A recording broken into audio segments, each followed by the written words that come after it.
off I was going to fast forward to the baby's arrival.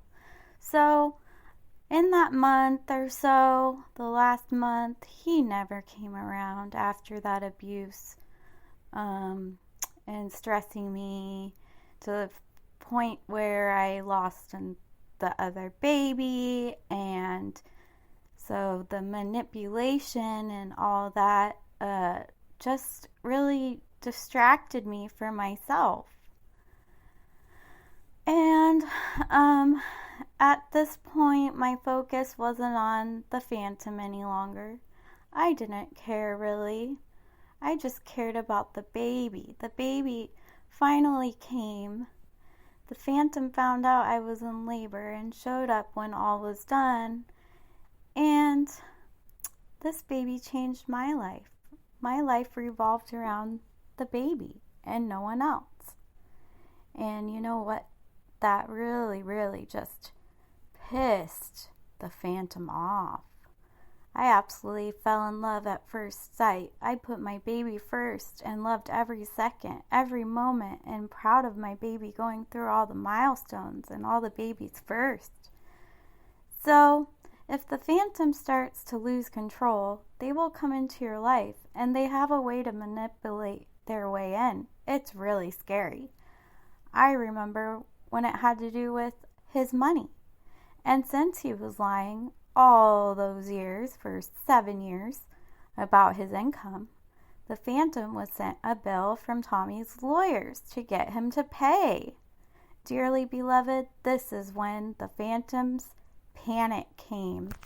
Not even kidding. He was losing control over what he was lying and covering up for 7 years with no involvement in Tommy's life whatsoever.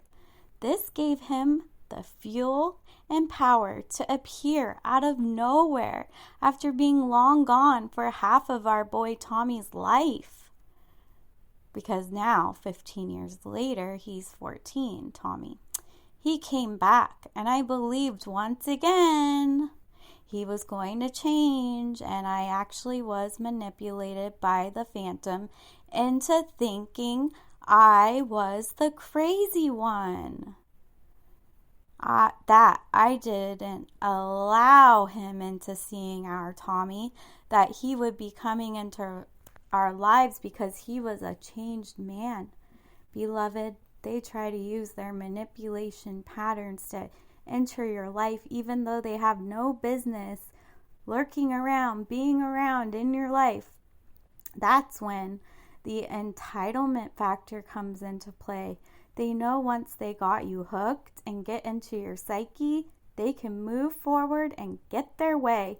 If you say anything such as, "No, I don't think that's a good idea," and try to fight back, they get angry and will scare you as much as they can to make you think you're the crazy one.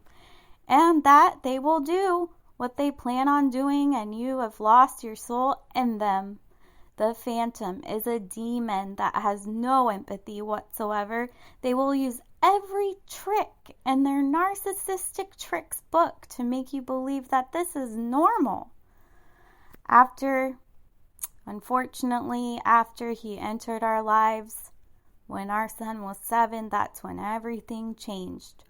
I immediately was put on a pedestal. The phantom was making me believe I was his true love, that he messed up terribly and was a changed man.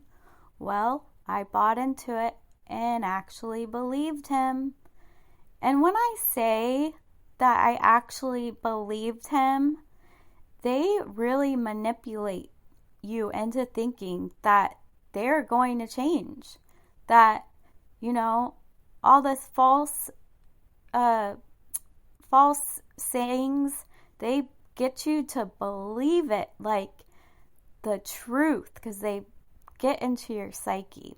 So, alright, so it was Tommy's first birthday that the phantom was there for. He made sure to be around for this and make us feel like he was there for all the right reasons. He would learn about the things that made me tick.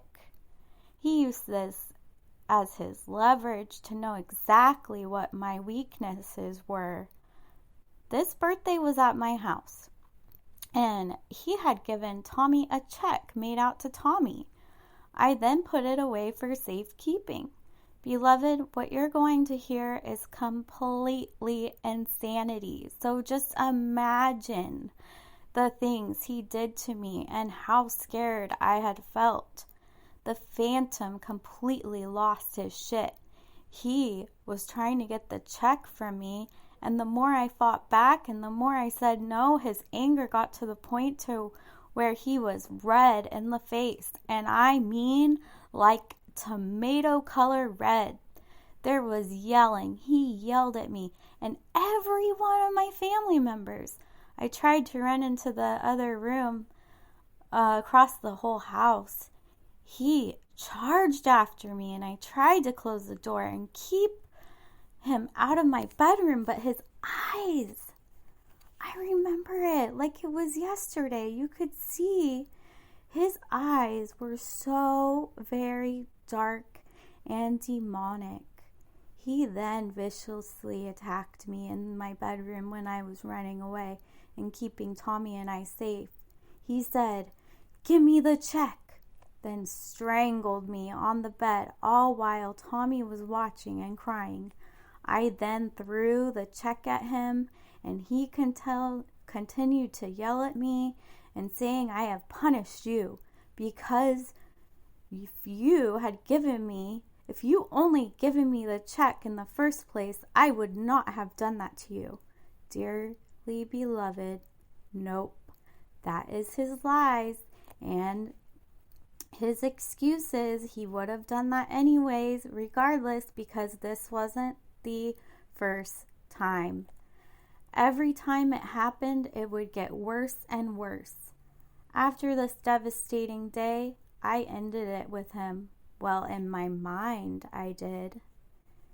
I immediately started therapy for Tommy and I. I remember a day that still haunts me, and it was a day that we were at a nice family dinner with relatives. Let me tell you, if they don't get their way, they will start to stalk you. My next episode will be about the narcissist, the phantom stalking you and finding you wherever you're at. If you're at your house, if you're out to dinner, I will describe that next story on my next episode. Keep listening, and I love you all so much, and thank you for all your love and support.